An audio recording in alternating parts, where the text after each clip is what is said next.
दोस्तों आप ये तस्वीरें देख रहे हैं दोगड़ा आहिर में और देख सकते हैं लाजवाब भारी भीड़ है। कांग्रेस प्रत्याशी जो रावदान सिंह है, सांसद पद के लिए कांग्रेस की तरफ से टिकट डिक्लेयर की गई थी। आप देखें किस प्रकार से स्वागत यहाँ पे किया जा रहा है और काफी लंबे समय से इंतजार के बाद पहुंचे हैं, फिर भी इतनी भारी भीड़ आप देखें कि लोग यहाँ पे बड़ी भीड़ भारी संख्या में पहुंचे हैं। और यहाँ अगर बात करें स्वागत की तो लाजवाब स्वागत यहाँ पे रावदान सिंह जी का हुआ है और अभी माला और यहाँ पे फलों से यहाँ पे तोला जाएगा इनको।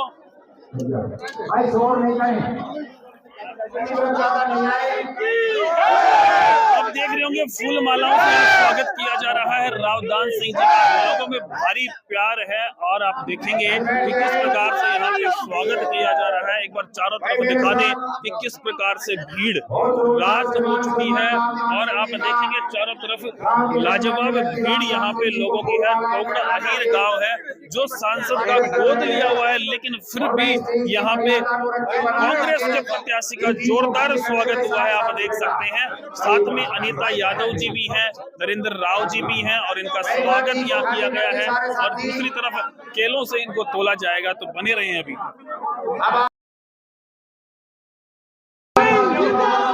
अब देख सकते हैं यहाँ पे केलों से तोला गया है।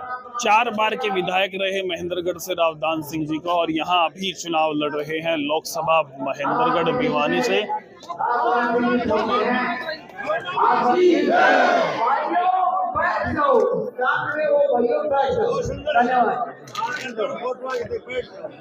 अब आपके बीच में जो मान सम्मान का प्रतीक योगदान में भाई शोर नहीं कर दे मेरा कहना सी बहुत जोरदार तरीके से आपने जिस तरह से क्षेत्र के अंदर चाहे महेंद्रगढ़ का क्षेत्र हो चाहे भिवानी का लोहारू का वो हमारा पर्वत पास विधानसभा महादेव जी राव गणेश सिंह जी पूर्व मंत्री साहब को पगड़ी बनाकर सम्मान करेंगे गांव बस्ती की तरफ से श्री महादेव जी। और इस आगे श्री हरि सिंह जी नंबरदार साहब, श्री हरि सिंह जी नंबरदार साहब बहन अनीता यादव जी को का पगड़ी बनाकर सम्मान करेंगे।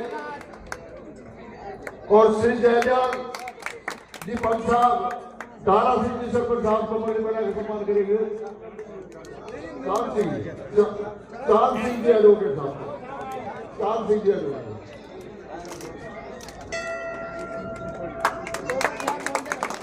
रावदान सिंह जी को आपके लोकप्रिय प्रत्याशी भाई दो नारे लगाने बस। Congress party, Congress party, Ravdan Singh. अब मैं निवेदन करूं आपके लोग सबका मैं दिल की गहराई से पहले धन्यवाद करता हूं बाबा रूपादास के इस पावन पवित्र स्थल पे। राजनीति के इतनी देरी पर भी आप सब लोगों ने इतनी बड़ी संख्या पहुंच करके यहाँ हम लोगों को एक उत्साह दिया है। आप बच्चों का जो जोश देखा वो आप काबिले तारीफ है। मैं यही कहना चाहूंगा कि मुझे फिर याद आ रही है वो बात जब दोगड़ा की अपने ऐतिहासिक जमीन आज नहीं अनेकों बार जब भी कभी जरूरत रही आपने इसी तरह से इसी उत्साह से हमेशा स्वागत किया। मैं आज अपने इस गांव में ये महसूस करता हूँ ये दिशा परिवर्तन की एक लहर है। दोगड़ा गांव कोई ऐसा गांव नहीं है, इसके चर्चे चंडीगढ़ और दिल्ली तक हैं, इसमें कोई भुला नहीं सकता इस बात को। लेकिन आज हम जिस मकसद के लिए आए हैं वो मकसद है आने वाली 25 तारीख को भारतीय लोकसभा का चुनाव। और उस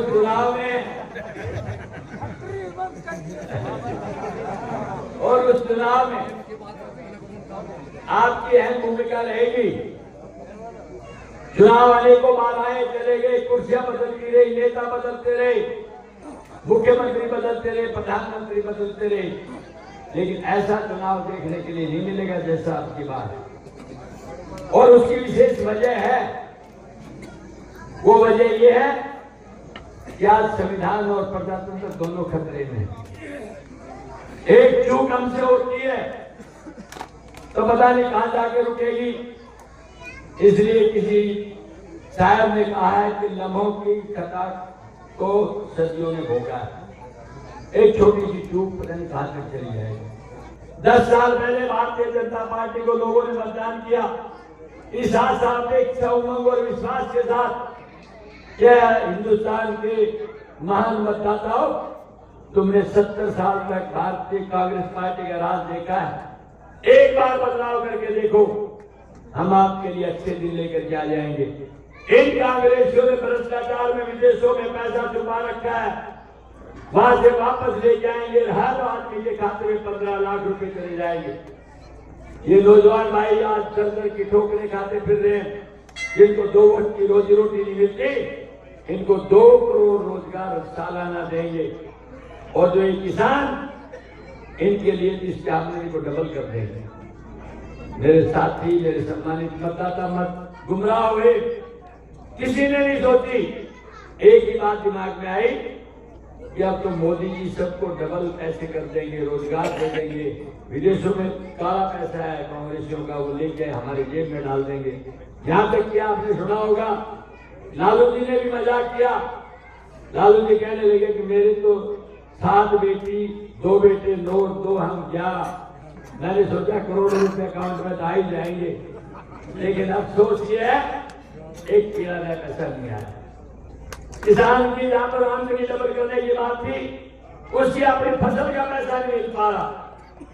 भावांतर भरपाई का नाम, लेकिन एक पैसा आपके नहीं काम। मेरी फसल मेरा ब्यौरा, मेरा पानी मेरा हक। न पानी है, न हक है, न फसल है, न ब्यौरा है। फिर आप किस तरह की मदद एक किसान को करने जा रहे हैं? राज आकर सवाल जवान का। एक जवान था जो किसान के साथ में एक भाई खेती करता था, एक फौज में चला जाता था। और यही परंपरा आज से 15-20 साल 25 साल पहले रहती थी, क्योंकि मल्टीनेशनल कंपनियां कम थी, प्राइवेट सर्विस कम थी। सिर्फ फौज एक हमारा पैमाना रहता था, सीधी फौज पर नजर रहती थी। 200, 300 जवान रोडों पर दौड़ते थे, एक्सरसाइज करते थे। और जब कोई पूछता था ये क्या कर रहे हैं, तो बताया जाता था कि हम फिजिकल एक्सरसाइज करके अपने उसको फिजिकल फिटनेस को मजबूत कर रहे हैं, फौज में जाने का इरादा है। अगर हम फौज में सेलेक्ट हो गए तो हम सुनिश्चित हो जाएंगे कि जब तक जीवन में रहूंगा देश की सेवा करूंगा। अगर शहादत भी हो गई तो शहीद का दर्जा मिलेगा, मेरे परिवार को आने वाली सदियों तक उसका फायदा मिलता रहेगा। उनके दिल में एक आरमान होता था। इस भाजपा ने उन सब बातों को बुला दिया कि इसकी महत्व क्या है। एक अग्निवीर योजना लेके आके खड़े हो गए। उस अग्निवीर योजना में 4 साल बाद 75% बच्चों को निकाल देंगे। 75 में एक तलवार, जैसे कहते हैं अंग्रेजी में स्वॉर्ड ऑफ डेमोक्रेसी, कि कच्चे धागे से एक भारी तलवार नीचे लटका के घुमा दी जाती है और नीचे एक व्यक्ति जिसको सजा देते बैठा दिया जाता है, जिसका निशाना उसका सीधा सिर पर है। और वो सोचता रहता है पता नहीं कब ये धागा टूटेगा, कब मेरी मौत हो जाएगी। ऐसी ही तलवार उन बच्चों पे रहती है 4 साल तक कि मैं कह तो रहा हूं ये काम, लेकिन पता नहीं मुझे कब घर भेज दे, क्योंकि 75% में नंबर आ सकता है। और वो अगर आ गया तो उसका भविष्य क्या है? न तो उसको पेंशन है, न उसका कोई एक्स सर्विसमैन का बेनिफिट है, और न ही कोई उसके लिए सरकार की नीति है जिसको सर्विस किए हुए का फायदा दिया जा सके। तो वो किस तरह की फौज है? इस फौज को भी कच्चा पक्का बना दिया। कोई रिश्ते के लिए आता है, पूछता बच्चा क्या करता है, वो कहता है कि बच्चा फौज में है, कच्ची फौज में है कि पक्की फौज में।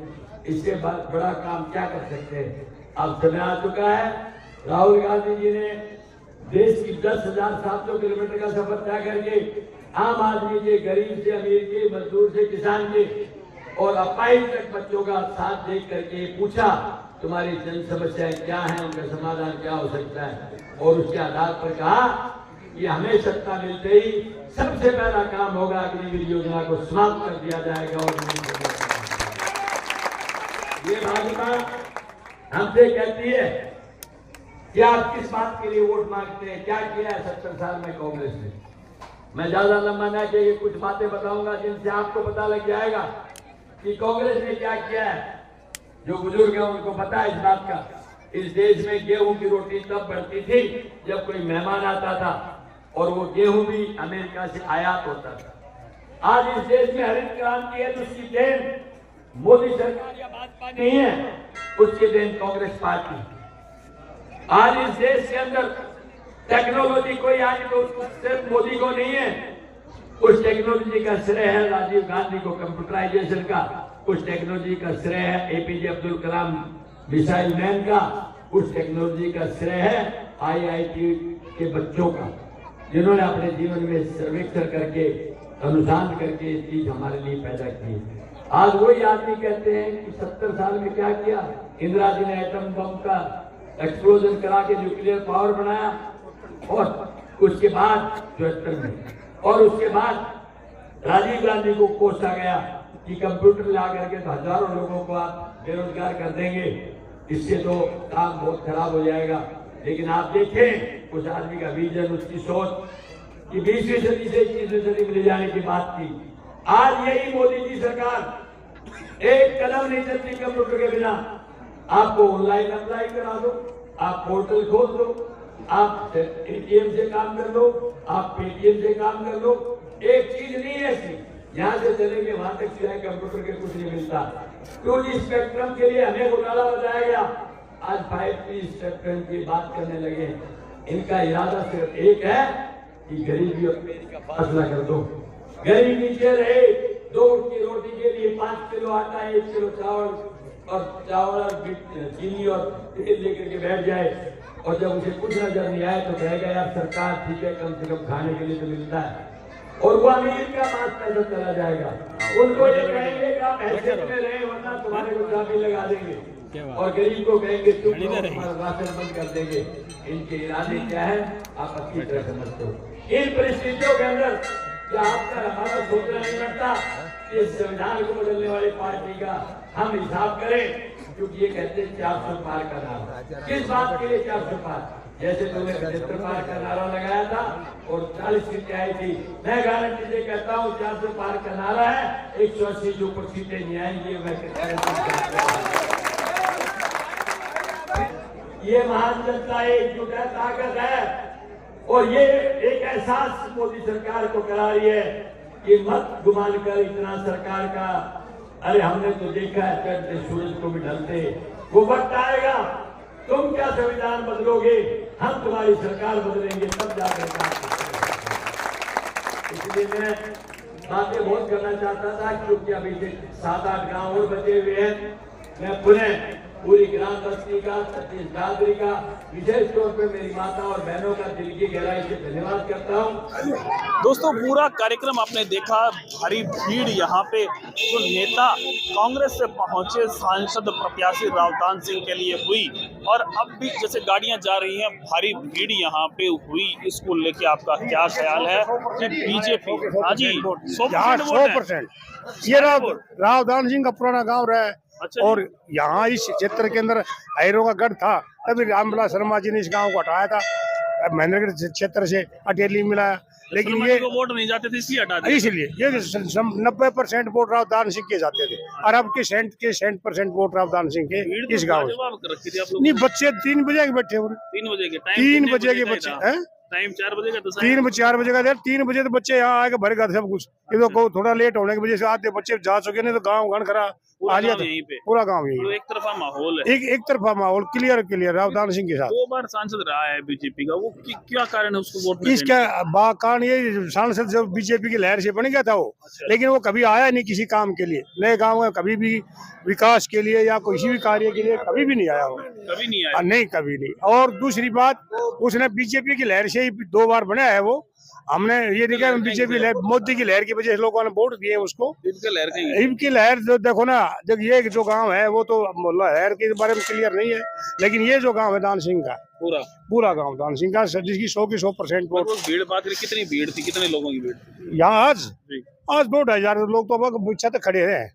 जो गांव तकरीबन गाड़ियां अब तक जा रही है, और काफी देर हो गया प्रोग्राम खत्म ये जो हुए। गांव देखो ना, पूरा गांव जो है, पूरा गांव का जो है वो सारा गांव यहीं खड़ा था। हर जगह थोड़ी थी, लेकिन वहाँ चौक पे भी काफी जनता खड़ी थी, भारी भीड़ हुई है। वहाँ तो भारी भीड़, एक तरफा माहौल है यहाँ, क्लियर एक तरफा माहौल, रावदान सिंह का माहौल। तो जैसा आपने देखा प्रोग्राम अभी जस्ट खत्म हुआ है, और भारी भीड़ यहाँ पे 2 से 2,500 की यहाँ के ग्रामवासी बता रहे हैं। और जो विधायक जो अभी सांसद हैं, निवर्तमान सांसद चौधरी धर्मवीर हैं, उनके वोट नहीं बताया जा रहा कि हालांकि गोद लिया हुआ गांव दोंगड़ा हईर है उनके द्वारा, लेकिन वोट नहीं काम नहीं करे ना यार। काम नहीं किए। गोद लिया और काम नहीं करे। देखो ना गांव की सड़कें, बुरा हाल है। ये गांव की सड़कें देखो, आप सारा के काम नहीं करे। उस टाइम वो गोद लेने के बाद काम नहीं करे, इसलिए तो उस लोग वापस को बैठे कभी नहीं आए क्या? 5 साल की योजना के अंदर गांव में कभी आए नहीं सांसद साहब। 10 साल रहते अभी गोद लिया बात भी नहीं आए वो नहीं आए। इसलिए गांव काफी भी नाराज है। लेने के वजह के इसका भी काम जो हुआ हो जो गया। गलियां और पानी की व्यवस्था और देखो ना, उसने कहा तक मैं गांव के घर के नलका पानी का कुदवाऊंगा, सेफ पानी पीने का आएगा। वो नलके बने कहाँ बिक गए आज तक। तो ये गांव में बड़ी भारी समस्या है पानी नहीं दिए लड़के। पानी की समस्या भी भारी है। अभी टैंकरों से पानी सप्लाई करा जाता है। गांव ऐसी का हालात जो है। साज देखते ही बनता है कि कॉन्स्टिट्यूंसी में न होते हुए रावदान सिंह आज 10-15 साल के अंतराल के बाद भी उसके गांव का बाद गांव हुजूम ये कह रहा है भाई जो उमड़ा है, पूरी भीड़ यहाँ पूरी माता पूरे बहने लोग युवा और साथी वेट करके चले गए। 100% और यार करके चले गए। 3 बजे तीन के घंटे बच्चे, लेट टाइम हुआ है। 3 बजे के बच्चे काफी टाइम के बाद 3 बजे अंधेरा के होगा लेट तब भी करके बैठे चले हैं गए। पब्लिक। गांव महिलाएं के भी कोने चली से गई, हर सब बिरादरी के, हर जाति के, हर मान सम्मान के सब उपस्थित थे आज। सब बिल्कुल बहुत सारी बहुत धन्यवाद जी। सारी धन्यवाद। कास्टें। तो जैसा आपने देखा है गांव में जोश है रावदान सिंह जी को लेके, और कह रहे हैं कि भाई सांसद हम तो इन्हीं को बनाएंगे, क्योंकि गांव में जो वोट हैं वो 100% बताए जा रहे हैं। आपका क्या ख्याल है, कहां से आप इस वीडियो को देख रहे हैं? आपके एरिया में किस जो प्रत्याशी है, बीजेपी या फिर कांग्रेस या फिर जेजेपी, अभी तो इंडियन नेशनल लोकदल ने भी आरजेपी के साथ अपना सदस्य उतार दिया है, कौन सा आपके क्षेत्र में बहुमत ले रहा है? वीडियो पे कमेंट करके बताएं और देखते रहें इंडिया न्यूज़ 16। नमस्कार, धन्यवाद।